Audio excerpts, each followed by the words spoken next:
नमस्कार दोस्तों, कैसे हैं आप सभी। आज मैं आपको एक ऐसी सच्ची घटना सुनाने जा रहा हूं जिसे मैंने खुद महसूस किया है। ये कहानी है एक भटकती आत्मा और एक अघोरी की, जिनकी तकदीर एक श्राप के कारण हमेशा के लिए बंध चुकी थी। प्यार, धोखा और बदले की इस खौफनाक दास्तान में ऐसा क्या हुआ कि पूरा जंगल मौत का अड्डा बन गया। उस रात जो मैंने देखा उसे शब्दों में बयान करना मुश्किल है। जानने के लिए वीडियो को अंत तक जरूर देखें। और हाँ, आप ये वीडियो कहां से देख रहे हैं हमें कमेंट में जरूर बताइए। दोस्तों, मेरा नाम विकास है और ये बात उन दिनों की है जब मैं अपने दोस्त अरुण के साथ उत्तराखंड के एक गांव में घूमने गया था। वह गांव घने जंगलों के बीच बसा हुआ था और वहां की लोक कथाएं अजीबो गरीब थी। गांव वालों का कहना था कि पास के जंगल में एक आत्मा भटकती है जिसे कभी भी परेशान नहीं करना चाहिए। लेकिन मैं और अरुण इन बातों पर विश्वास नहीं करते थे।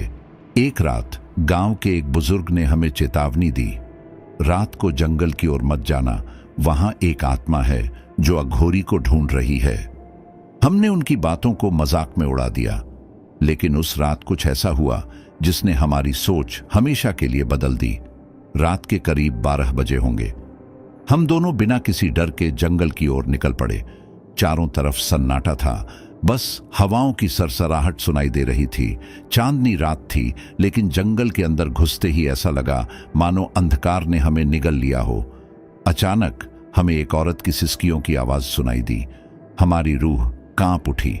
अरुण ने हिम्मत दिखाते हुए आगे बढ़ने का इशारा किया। आगे बढ़ते ही हमने देखा एक औरत सफेद साड़ी में बैठी थी। उसके लंबे बाल बिखरे हुए थे और वह जमीन की ओर देख रही थी। उसकी सिसकियां बढ़ती जा रही थीं। मेरे दिल की धड़कन तेज हो गई। अरुण ने कांपते हुए पूछा, आप कौन हैं? जैसे ही अरुण ने यह कहा, वह औरत अचानक चुप हो गई। धीरे धीरे उसने अपना चेहरा ऊपर उठाया और जो हमने देखा उसने हमारी आत्मा तक हिला दी। उसकी आंखें कोयले की तरह काली थीं और उनमें से खून की धाराएं बह रही थीं। हम वहीं जड़ होकर खड़े रह गए। तभी उस आत्मा ने कांपती हुई आवाज में कहा, वो कहाँ है? मुझे उसे ढूंढना है। कौन? मेरे मुंह से बस इतना ही निकला। वह औरत हमारी तरफ झपट्टी। हम चीखते हुए पीछे हटे, लेकिन तभी एक जोरदार धमाके की आवाज आई और हमारे सामने एक अघोरी खड़ा था। लंबे उलझे हुए बाल, माथे पर राख, गले में खोपड़ियों की माला। उसकी आंखों में ऐसी आग थी जो किसी आम इंसान की नहीं हो सकती थी। यहां से भाग जाओ, अघोरी गर्जा। हम डर के मारे जंगल से भाग निकले, लेकिन हम जानते थे कि यह कहानी यहीं खत्म नहीं हुई थी। हम हांफते हुए गांव की ओर भागे, लेकिन पीछे से अघोरी की आवाज गूंज रही थी, रुक जाओ, अगर भागे तो बच नहीं पाओगे। हमारे कदम वहीं थम गए। हम एक दूसरे की ओर देखने लगे। अघोरी धीरे धीरे हमारे पास आया और गुर्राते हुए बोला, जो देख लिया है उसे भूलने की कोशिश मत करना, वरना यह आत्मा तुम्हें कभी चैन से जीने नहीं देगी। हम कांपते हुए उसकी बातें सुन रहे थे, लेकिन हमारे अंदर सवालों का तूफान मचा था। वह आत्मा कौन थी और वह अघोरी यहां क्या कर रहा था? बाबा, यह आत्मा कौन है? मैंने हिम्मत करके पूछा। अघोरी कुछ देर तक हमें घूरता रहा, फिर उसने जंगल की ओर इशारा करते हुए कहा, यह आत्मा किसी जमाने में एक साध्वी थी जिसे विश्वासघात ने श्रापित आत्मा बना दिया। यह अघोरी को ढूंढ रही है क्योंकि इसी के कारण इसे यह दर्द झेलना पड़ रहा है। अरुण हिम्मत करके बोला, लेकिन बाबा, आप यहां क्या कर रहे हैं?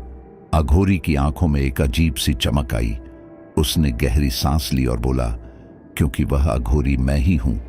हमारी रूह कांप गई। हमारे सामने खड़ा व्यक्ति वही था जिसे वह आत्मा ढूंढ रही थी। अघोरी ने हमें बैठने का इशारा किया और कहा, अगर मेरी पूरी बात सुन सकते हो तो बैठ जाओ, लेकिन हां, इस जंगल से बाहर निकलने के बारे में सोचना भी मत। हमारे पास कोई और चारा नहीं था। हम जमीन पर बैठ गए और अघोरी ने अपनी कहानी शुरू की।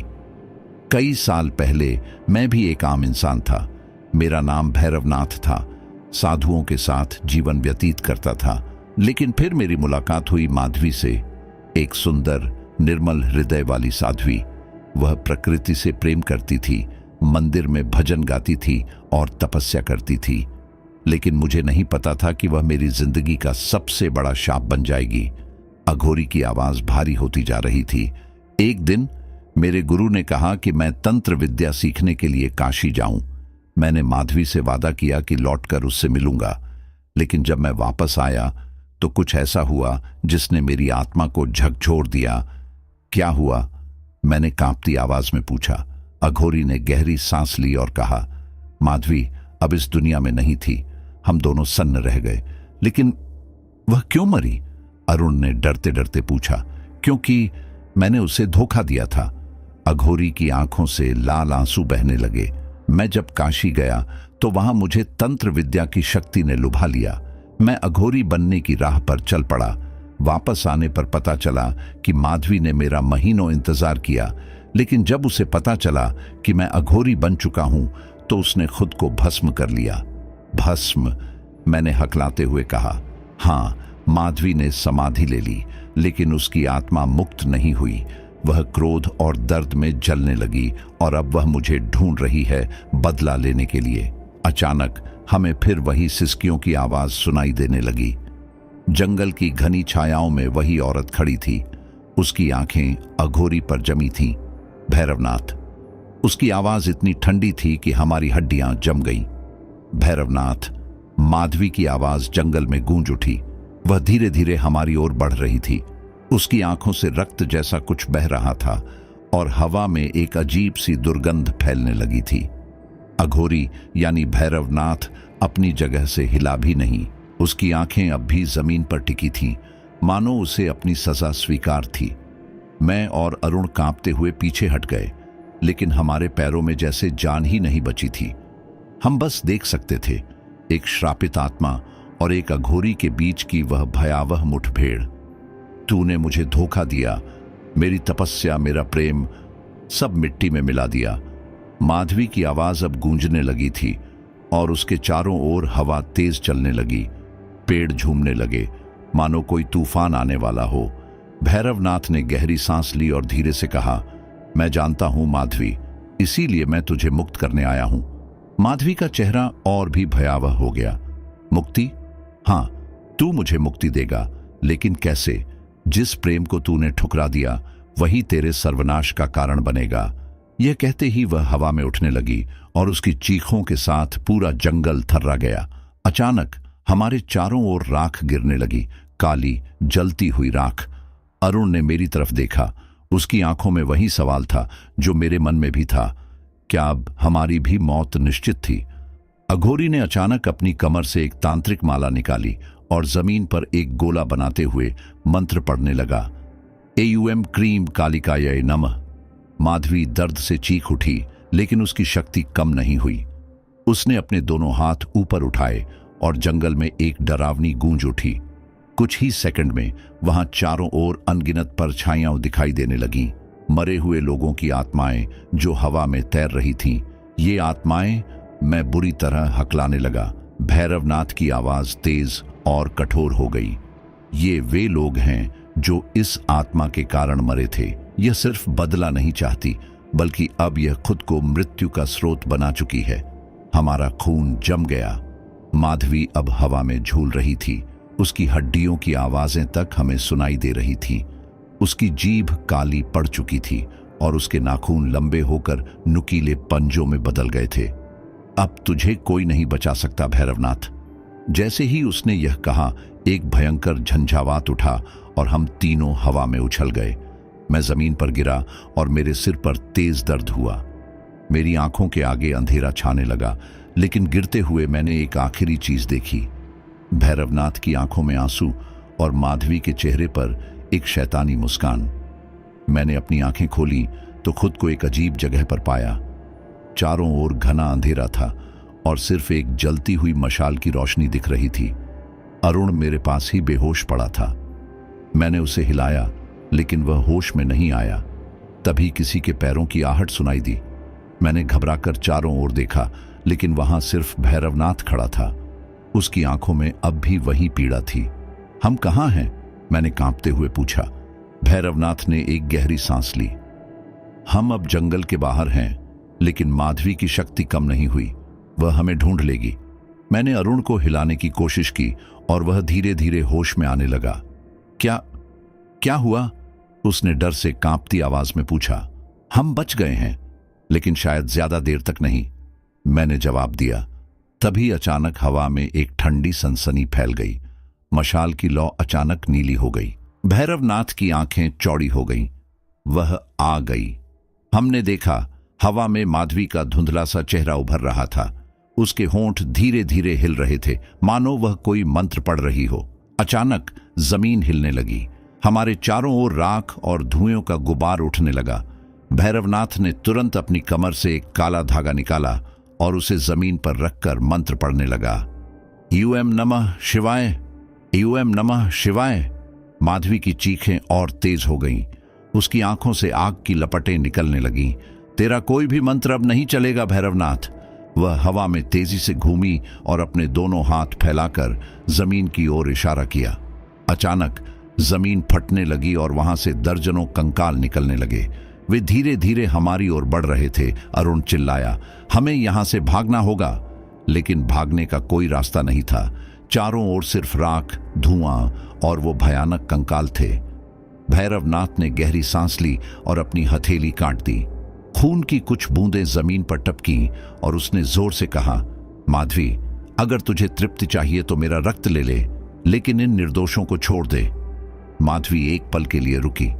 उसकी आंखों में एक अजीब सी चमक आई। तेरा रक्त? हाँ, मेरा जीवन, मेरी आत्मा, सब तेरा है। भैरवनाथ ने अपनी बाहें फैला दी। माधवी जोर से हंसी, एक खौफनाक हंसी जो हमारी हड्डियों तक को जमा देने वाली थी। ठीक है भैरवनाथ, तेरी आत्मा अब मेरी होगी। जैसे ही उसने यह कहा, एक भयानक झंझावात उठा और वह भैरवनाथ की ओर बढ़ी। हम बस देख सकते थे, लेकिन कर कुछ नहीं सकते थे। भैरवनाथ ने अपनी आंखें बंद कर लीं, मानो वह अपने अंत को स्वीकार कर चुका हो। माधवी की आत्मा हवा में घुलती जा रही थी।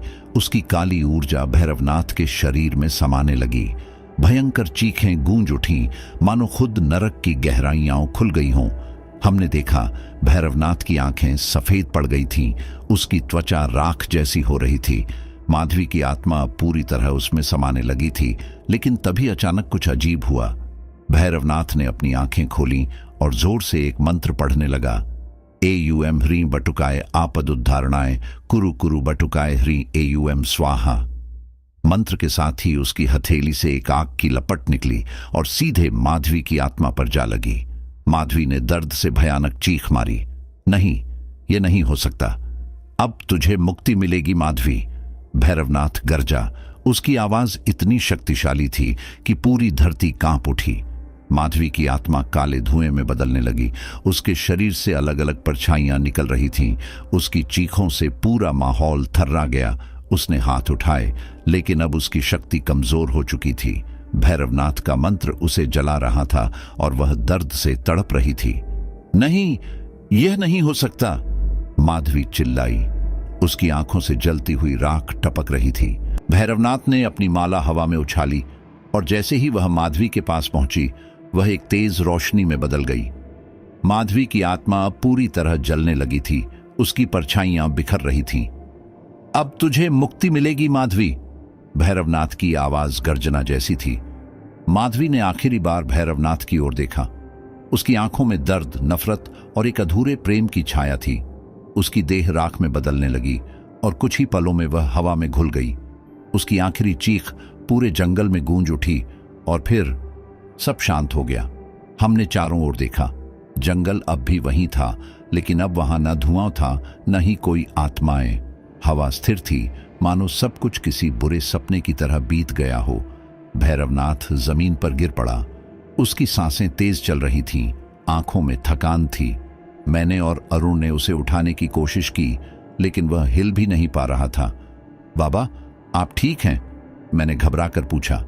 भैरवनाथ हल्की मुस्कान के साथ बोला, अब मैं मुक्त हूं और माधवी भी, लेकिन याद रखना, कुछ आत्माएं कभी पूरी तरह मुक्त नहीं होती।